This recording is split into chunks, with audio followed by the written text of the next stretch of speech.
Hello and welcome. This is a video on how to find quality, um, affordable digital marketing talents through services like onlinejobs.ph, Upwork, and Fiverr. My name is Maggie Benson and I am the CEO and founder of Agency Alliance. I also have my own agency under the name brand of Merit-Based Marketing. And so between the two services, I see quite a bit of hiring and the challenges that agencies have to try to find qualified people, especially on a lot of these sites that contain remote workers. So I wanted to create a video based on my experiences and trying to find my own staff, but also finding staff when I was working for a seven-figure agency. We had a team of 30, all remote, and the challenges based off of that experience in trying to find quality staff, because unfortunately, not all staff are good quality. There's a wide range, and anybody who has tried to hire from any of these sites are aware of that. So when it comes to trying to find, quality staff from these sites, there are a couple things that I always look for. The first always starts, of course, knowing what I want. So in my example that I'm going to use today, I'm going to use Google Ads. And I'm trying to find somebody to help me do some Google Ads and manage some Google Ad accounts. So if I were to go, usually I actually use Upwork, and I do pay for the monthly premium because I need the reports for my current staff.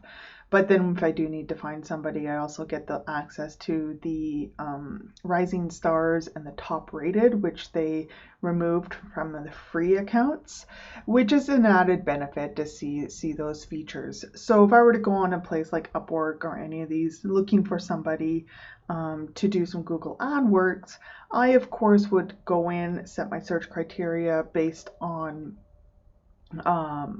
looking for Google Ads, and then search criteria.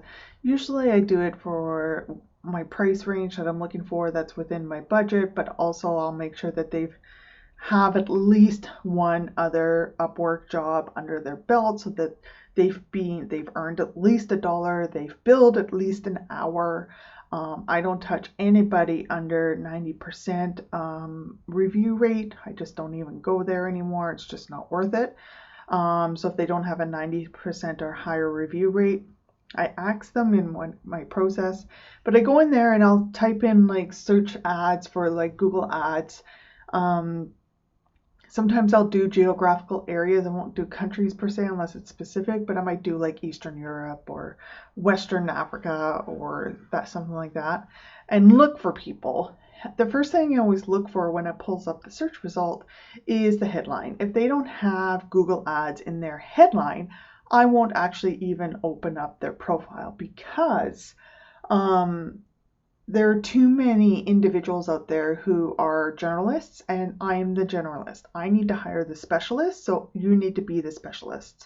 And if their main headline doesn't specifically say Google Ads or PPC, then they are not the specialist. If they have, like how the algorithm works on Upwork, it will show people who may have done one job that might match your search descriptions. Well, that's not the people I want. And anybody who is a Google Ad PPC expert will say that in their headline. So that's the first thing I look for.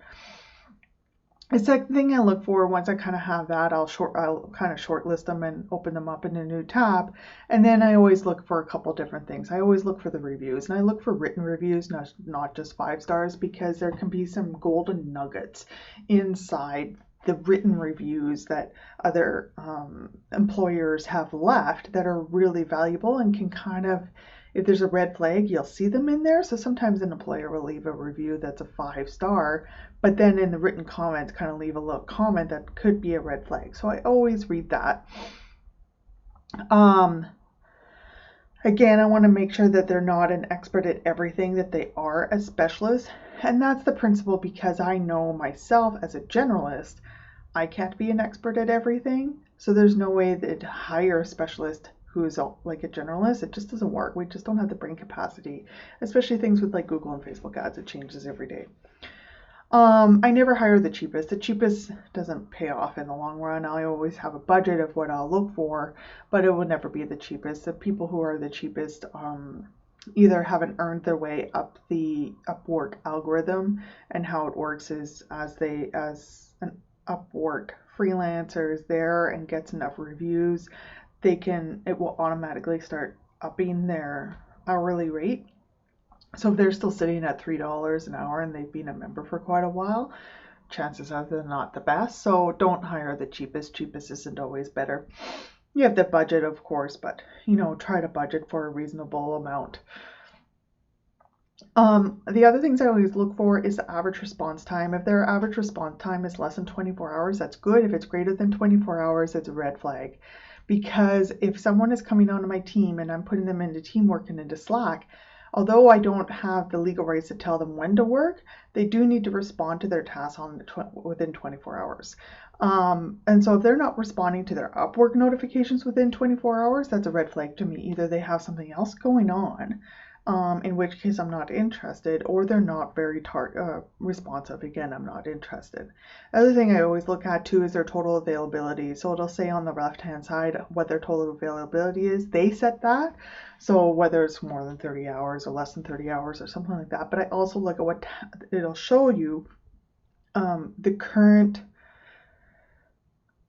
having a mind blank, it'll show you what jobs they're currently working on, and if they're working on quite a few, that's a red flag for me, because I usually need someone at least 20 hours a week. So by the time I go looking for them, so I need someone who has some availability and who is responsive. And I always look at those two things. And then the last thing that I always look at is I don't hire agencies. I have never had a positive experience of hiring an Upwork agency. For a couple different reasons. One, you can never set manual, or you always have to leave the manual time off so they can edit their time and upload their time, and there's too many untruthful people out there. I want screenshots. That's one of the reasons I use Upwork, is I get those screenshots. So an agency is always going to ask to be able to log manual time, and I'm not interested in that. In addition, they never want to come into my Teamwork and be part of the team, and I need team players because I'm growing and I'm experiencing that growth. And so I want people who are team players and can respond and be in Slack and be in Teamwork. So I don't really hire the agencies. I think for the agencies are appropriate for certain circumstances, especially if you're just a business owner looking for some help. But I am the agency and I don't want to hire other agencies. So those are my tips on how I find people. I'll do other videos down the road on how do I then actually screen them out, pre-interview them, interview them, pre-test them, bring them in, all that kind of stuff. This is just like, how do I find them? Because the next steps, of course, okay, let's say I shortlisted down to, 10 people. I'm then going to create a job and I'm going to invite them to that job. And of course, when you create a job on Upwork, other people always apply too, and you always want to look at those. But I'm going to invite those people, and then what do I do once they start to respond? So that'll be a follow-up video that I'll do in a couple weeks. That, for the most part, is how I do my searches when trying to find qualified staff on these third-party websites and trying to find them. Of course, there are a lot of third-party websites out there. I'll have to make a list of those at some point, but I can ramble off quite a few. They all have their pros and cons. Again, I usually go to Upwork just because I'm familiar with it and it has the biggest database.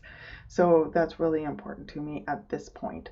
So hopefully you found that interesting. If you have any questions, comments, concerns, you can either drop them in the comments or you can send me a private message through my Facebook page. I welcome that at any time. Like I said, I will be back I'm going to be doing these videos every week, but next week I'm going to be talking about some of the challenges that the employee or the freelancer experiences. My next employer video will be in about 2 weeks' time. So be sure to like and follow the Facebook page, and we will be talking to you soon.